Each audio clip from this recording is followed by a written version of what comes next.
Teman-teman guru, pernah nggak sih merasa ada murid yang kayaknya cuma hafal mati pelajaran buat ujian, tapi nggak benar-benar paham konsepnya? Nah, hari ini kita bakal kupas tuntas solusinya. Experiential learning atau pembelajaran berbasis pengalaman. Intinya, gimana cara ngubah kelas kita dari tempat yang pasif jadi arena penemuan yang seru dan aktif? Nah, Dale Carnegie ini udah ngomongin dari dulu. Pengetahuan itu baru jadi kekuatan kalau diterapkan. Kita semua pasti pernah lihat kan, murid yang hafal satu buku pelajaran, tapi pas disuruh menerapkan ilmunya di dunia nyata, malah bingung. Kutipan ini benar-benar jadi inti dari bahasan kita hari ini. Gimana cara menjembatani antara sekedar tahu dan benar-benar bisa? Oke, ini dia gambaran singkat perjalanan kita. Kita mulai dari definisinya dulu. Apa sih belajar sambil melakukan itu? Terus kita bedah siklus belajar Kolb yang jadi mesinnya. Lalu kita bahas gimana peran kita sebagai guru juga ikut berubah. Dan yang paling penting, kita siapkan rencana aksi yang bisa langsung Anda coba di kelas. Yuk kita mulai dari yang paling dasar dulu. Istilah experiential learning ini kan sering banget kita dengar ya. Tapi sebetulnya apa sih artinya, terutama dalam konteks ruang kelas kita? Intinya begini, experiential learning itu adalah sebuah proses di mana pengetahuan muncul dari mengubah sebuah pengalaman. Coba bayangin deh, belajar naik sepeda, itu kan nggak bisa cuma dari baca buku. Kita harus benar-benar naik sepedanya, jatuh, kehilangan keseimbangan, terus coba lagi. Nah, proses mengubah pengalaman jatuh itu jadi pemahaman tentang keseimbangan, itulah experiential learning. Dan orang di balik teori keren ini adalah David A. Kolb. Karyanya di tahun 1984 itu benar-benar mengubah cara kita memandang proses belajar. Kolb bilang, belajar itu bukan sekedar transfer informasi pasif. Belajar yang sesungguhnya itu adalah proses aktif yang terus berputar. Dan akarnya, ia dari pengalaman. Nah, ini dia jantung dari filosofi Kolb. Pertama, belajar itu sebuah proses, bukan cuma soal hasil akhir atau nilai ujian. Kedua, belajar itu tentang beradaptasi, menyelesaikan konflik antara pengalaman baru dengan apa yang sudah kita tahu. Ketiga, proses ini melibatkan seluruh diri kita, pikiran, perasaan, persepsi, dan tindakan kita. Dan terakhir, belajar itu kayak tarian antara diri kita dan lingkungan sekitar. Oke, filosofinya udah dapat. Terus, gimana cara kerjanya? Yuk, kita bongkar mesin di balik experiential learning. Siklus belajar 4 tahap dari Kolb yang terkenal itu. Nah, ini dia gambarnya. Visual ini adalah inti dari semuanya. Penting untuk diingat, ini bukan jalan lurus dari A ke B ya. Ini adalah sebuah siklus yang berputar terus-menerus, di mana setiap tahap nyambung ke tahap berikutnya, mengubah pengalaman mentah jadi pemahaman yang mendalam. Yuk kita bedah satu persatu. Gini cara kerjanya. Semua dimulai dari pengalaman nyata.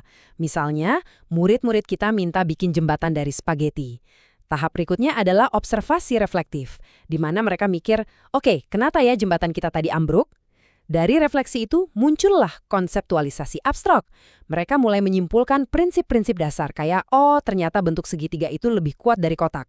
Akhirnya, mereka masuk ke eksperimen aktif, di mana mereka merancang dan mencoba desain jembatan baru berdasarkan teori yang baru mereka temukan. Dan siklusnya pun berulang lagi. Teorinya sih keren ya, tapi ini kayak punya resep masakan enak, tapi nggak tahu cara nyalain kompornya. Pertanyaan besarnya adalah, gimana caranya kita, sebagai guru, bisa menciptakan siklus ini di dalam kelas kita sehari-hari? Nah, ini dia yang membawa kita pada perubahan paling besar.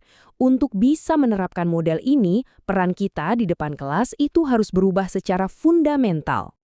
Inilah kuncinya, kita bergeser dari orang yang paling tahu segalanya di panggung menjadi pemandu di sisi siswa. Tugas kita bukan lagi cuma ngasih informasi. Sebaliknya, kita jadi arsitek pengalaman. Kita yang merancang tantangannya, kita yang melempar pertanyaan-pertanyaan pancingan, dan kita yang menciptakan ruang aman bagi siswa untuk membangun pemahaman mereka sendiri. Dan alat nomor 1 bagi seorang fasilitator adalah observasi yang jeli. Sebelum kita bisa merancang pengalaman yang pas, kita harus benar-benar melihat murid-murid kita. Kenapa ya murid yang satu itu kok kelakuannya begitu? Apa ya kekuatan tersembunyi mereka? Gimana cara kita merancang pengalaman yang paling pas buat kebutuhan mereka?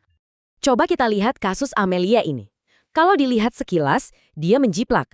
Dan respons pertama kita mungkin langsung menghukum. Tapi dengan observasi yang cermat, kita bisa menemukan mengapa di balik apa yang dia lakukan. Amelia ternyata bukan berbuat curang, tapi dia putus asa karena nggak paham materi.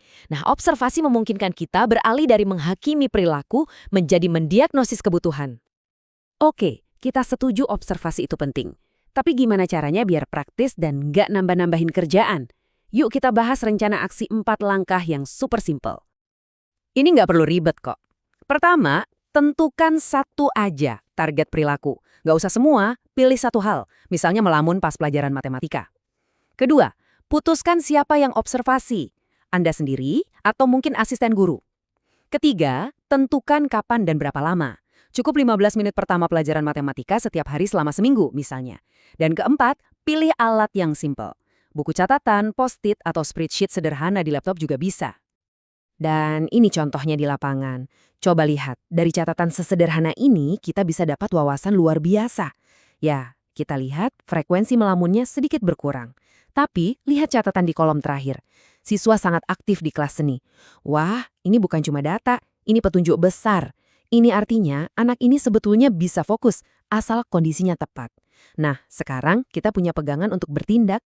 Nah, ini poin krusialnya. Observasi tanpa tindakan itu cuma jadi pengumpulan data. Anggap aja kayak dokter yang cuma mendiagnosis penyakit tapi nggak ngasih resep obat. Data observasi kita itu diagnosisnya, intervensi kita itu resepnya. Dan intervensi itu nggak harus yang heboh kok. Seringkali perubahan kecil yang strategis justru punya dampak paling besar. Bisa sesimpel mengajak bicara langsung muridnya, konsultasi dengan orang tua, memindahkan tempat duduknya, atau memberi mereka peran yang lebih aktif misalnya jadi yang membagikan kertas ulangan. Kuncinya, sesuaikan intervensi dengan hasil observasi kita. Dan inilah momen ajaibnya. Karena kita terus mencatat, kita bisa melihat langsung dampak dari intervensi kita. Grafik ini bercerita banyak kan? Kita bisa lihat dengan jelas penurunan perilaku yang signifikan setelah intervensi dilakukan.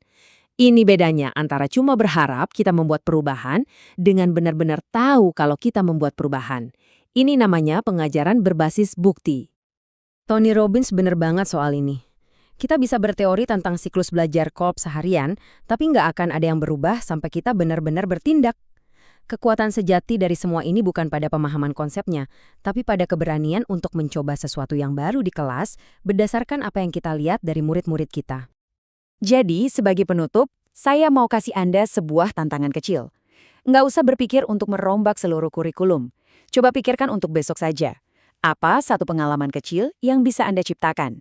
Satu eksperimen sederhana, satu pertanyaan reflektif, satu kesempatan bagi murid Anda untuk keluar dari peran pasif dan jadi pembelajar yang aktif.